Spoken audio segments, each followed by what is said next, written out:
तैयब बरदगान हो या कतर के खलीफा, यूएई के मोहम्मद बिन ज़ैद हो या सऊदी अरेबिया के मोहम्मद बिन सलमान या फिर ईरान की लीडरशिप, वो पाकिस्तान को एक अहम सियासी किरदार के तौर के ऊपर देख रहे हैं। ये इमरान खान की आदत है जिसने आज 6 महीने के पहले पाकिस्तान को एक मौसर ताकत बना कर दुनिया के सामने रख दिया। मैं आपकी तवज्जो इस तरफ दिलाना चाहता हूं कि एक गिरी हुई मईशत को लेके, एक बिल्कुल तबाहाल बैंकरप्ट इकोनॉमी को लेकर पाकिस्तान में जो हमें वर्षे में मिली, आपके सामने गुजरांवाला में अरबां रुपया खर्च हुआ। पाकिस्तान के पिछले सालों में जितना कर्जा 10 सालों में पाकिस्तान को आया, वो 84% कर्जा है जो पाकिस्तान का 70 सालों में पाकिस्तान ने लिया। 60 सालों में हमने 16% कर्जा लिया था। इन 10 सालों में जो पीपल्स पार्टी और नून लीग ने लगाए, हमने 84% कर्जा लिया। और जब इनसे पूछो कि कर्जों के पैसे किधर गए, तो कहते हैं जमहूरियत खतरे में आ गई। हालात इस अपोजिशन की ये है। इस अपोजिशन का किसी ने मुझे पूछा कि इसका क्या अपोजिशन का हाल है। मैंने कहा ये जो हमारी अपोजिशन की जमातें हैं, इनका हाल वही है जो जेल में होने वाली नमाज का होता है। कातिल अज़ान दे रहा होता है, डाकू इमामत करा रहा होता है और चोर सारे पीछे नमाजी। ये हमारी अपोजिशन है। और अब बड़ा अच्छा हो गया है, हमें पहले पीपल्स पार्टी को और पीएमएल को अलग-अलग बताना पड़ता था। वैसे ये एक हो गए। यहाँ पे गुजरांवाला में मरियम बीबी ने खिताब किया था और आपके सामने कहा था कि जो वोट इमरान खान को डालोगे वो जरदारी के बैलेट बॉक्स से निकलेगी। तो पता यही चला कि मरियम बीबी नहीं, चोर पहले भी इकट्ठे हैं, अब भी इकट्ठे हैं।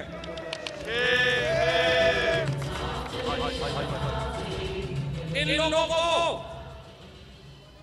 ये जो मईशत मिली है, पाकिस्तान को जो मईशत मिली है, जो अरब रुपया पाकिस्तान के अंदर आया, इन दोनों ने जो पैसे गठबंधन में लग रहे थे, जो पैसे गुजरांवाला शहर में लग रहे थे, जो पैसे लोधरा में, रहीम खान में, जेलम में, पिंडाला खान में लग रहे थे, जो पैसा लड़काना में लग रहा था,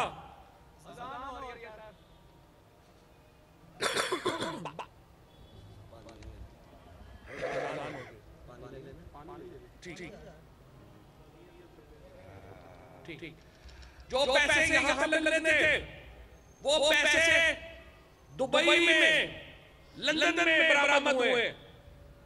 मुझे आप बताइए कि इनका कौन जिम्मेदार है? ये जो पैसे 90 अरब रुपए का लड़काना पैकेज अनाउंस हुआ, पता चला 90 अरब रुपए के माल दुबई में बरामद हो गए। पैसे माशाल्लाह सिंध के पैसा कराची से निकलता है, कराची से लड़काना के लिए निकलता है, पता चलता है लॉन्च में पैसा बैठा दुबई में निकल आया। पंजाब का पैसा लाहौर से निकलता है, लाहौर से निकलते पता चलता है लंदन में, वहां पे एवनफील्ड अपार्टमेंट की सूरत में वहां पे निकल आया। इन दोनों जमातों ने पाकिस्तान को एक मजाक बना के रखा है। आपका और मेरा पैसा इन लोगों ने इस तरीके से उड़ाया है, इस तरीके से मैं आपको जो आप हालत देखते हैं आज पाकिस्तान की, कह रहे हैं हाजियों को हज पे सब्सिडी दे रहे, हज को सब्सिडी क्या दें? आपने गरीबों की जेबों में छोड़ा क्या है कि उनकी जेब से निकाल के हम दूसरे लोगों को सब्सिडी दे सके? आपने पाकिस्तान के लोगों के पास छोड़ा क्या है कि पाकिस्तान के लोग आज किसी की मदद कर सके जाके? हमारे आज वज़ीर-ए-आज़म पाकिस्तान क्या कर रहे हैं? वज़ीर आज़म हाउस में नहीं रह रहे, वज़ीर आज़म हाउस अपने निकाला ले रहे हैं, तमाम खर्चा अपनी जेब से खुद दे रहे हैं। वज़ीर कोई याशिया नहीं कर रहे, अल्लाह में नहीं पड़े हुए। पूरी हुकूमत अपने आप को अवाम की जवाबदेह समझती है। यहाँ पे शहबाज शरीफ साहब चीफ मिनिस्टर थे, उनके 11 दफ्तर बने हुए थे। हर दफ्तर में अपना सरकार बैठी हुई है। जाती उमरा जो अपना जाती घर है, उसकी दीवार बनाने के लिए 27 करोड़ रुपया सरकार का लगा दिया, मेरा और आपका पैसा खर्च कर दिया। आज इमरान खान का बनिकाला में वज़ीर आज़म है, उसका हक है कि वो सरकार से अपने किचन का, अपने मामलात का खर्चा ले, लेकिन उस मर्दे हुर का, इमरान खान का ये सलाम पेश करना चाहिए कि वो वज़ीर आज़म होते हुए 1 रुपया सरकार के खजाने से नहीं लेता। जब वो वज़ीर आज़म बने, 88 गाड़ियां, 4 हेलीकॉप्टर और 300 कनाल का घर वज़ीर आज़म का था। उन्होंने कहा कि जब मैं पाकिस्तान के अवाम से कुर्बानी की बात करता हूं, जब मैं ये कहता हूं कि पाकिस्तान के लोग कुर्बानी दें, तो मेरे लिए मुनासिब नहीं है कि मैं ये सारी गाड़ियों का फ्री रखूं, ये हेलीकॉप्टर भी रखूं, ये सब कुछ रखूं, और पहला पाकिस्तान का वज़ीर आज़म है जिसने ये सारी चीजें ठोकर मारी और अपने घर में रह रहा है और अपने खर्चे पे रह रहा है। क्यों? क्योंकि वो खुद को जवाबदेह समझता है आपका। वो ये समझता है कि पाकिस्तान का एक रुपया पाकिस्तान के लोगों की अमानत, पाकिस्तान के लोगों का हक है कि वो हमसे जवाबदेही करे कि हमका पैसा किधर गया। ये पाकिस्तान में रवाज नहीं था। नवाज शरीफ साहब, जिनको आज पाकिस्तान के अस्पतालों में इलाज कराना पड़ रहा है, उनको पाकिस्तान के अस्पताल पसंद नहीं आ रहे। 30 साल आप वज़ीर आज़म रहे, आपका छोटा भाई वज़ीर आज़म रहे, और उसके बाद आपको अपने अस्पताल पसंद ना आए।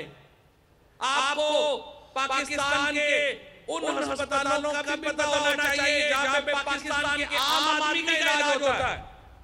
आपको तो भी वीवीआईपी स्टेटस मिला हुआ है, जिस तरह की जेल नवाज शरीफ, शहबाज शरीफ साहब, रफीक को मिली हुई है। आधे पाकिस्तानी कहेंगे मेल में डाल दो। एक सिपाही उठा है, वो कहता है मेरा प्रोडक्शन ऑर्डर जारी कर दो, प्रोडक्शन ऑर्डर जारी हो जाता है। वो 90 दिन के रिमांड में सारी रिमांड जो है वो मिनिस्टर से ले गुजार रहे हैं। साथ रफीक को गिरफ्तार किया, पहले जमानत मिली नहीं, बाद में गिरफ्तार किया, वो भी जाके मिनिस्टर से ले बैठ गए। नवाज शरीफ साहब 4 दिन गिरफ्तार हुए कि मेरे दिल को कुछ हो गया, वो अब अस्पताल आ गए। तो मुझे बताइए, ये हमारी हुकूमत है, लेकिन सच्ची बात यह है कि गरीब के लिए कानून और है और अमीर के लिए कानून और है। और जब तक पाकिस्तान तहरीक इंसाफ यहाँ पर कानून गरीब और अमीर के लिए एक नहीं करेगी, ये हुकूमत का मिशन कामयाब नहीं होगा। अमीर आदमी जेल जा रहा है, नवाज शरीफ जैसा आदमी जेल जा रहा है, शहबाज शरीफ जैसा आदमी जेल जा रहा है, पूरा जेल ही 5 स्टार होटल बन जाती है, या उनको उठा के 5 स्टार अस्पताल में डाल देते हैं और वो गरीब टांगे वाला पकड़ा जाए, उसके साथ जेल में जो होता है, कोई वसाइल के बगैर आदमी पकड़ा जाए, उसके साथ जो होता है, क्या मुझे और आपको नहीं पता क्या होता है।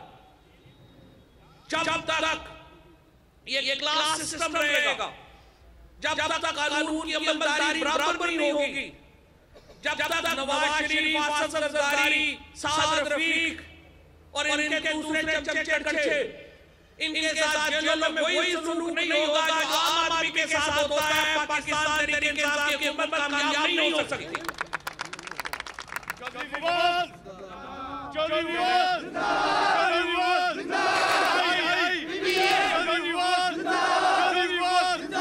मैं यहाँ पे ये भी बताना चाहता हूँ कि पाकिस्तान तहरीक इंसाफ के यहाँ पे जो भी लोग हैं वो अगर इलेक्शन नहीं भी जीते अपने आप को कमजोर ना समझे। इंशाल्लाह पंजाब में भी आपकी हुकूमत है, वफाक में भी आपकी हुकूमत है और इंशाल्लाह जो यहाँ पर लोग मौजूद हैं इंशाल्लाह हम उनका ख्याल करेंगे। वो खुद को हुकूमत में समझे, वो खुद को इंशाल्लाह असेंबलियों में समझे और तहरीक इंसाफ के जो वर्कर्स हैं वाला रखे। मैं उनको बताना चाहता हूँ कि इंशाल्लाह ताला इमरान खान आपके साथ खड़े हैं, पाकिस्तान की चीफ मिनिस्टर उस्मान बुज़दार आपके साथ खड़े हैं और इंशाल्लाह आपका जो हक है वो आप लोगों को मिल के रहेगा। बहुत शुक्रिया, बहुत मेहरबानी। जो ड्रामा सेंटर की बात की है इमाम साहब ने, इंशाल्लाह ताला मैं उसको आज ही उठाता हूँ, कल इंशाल्लाह बात करके मैं आपको बताता हूँ। बहुत शुक्रिया।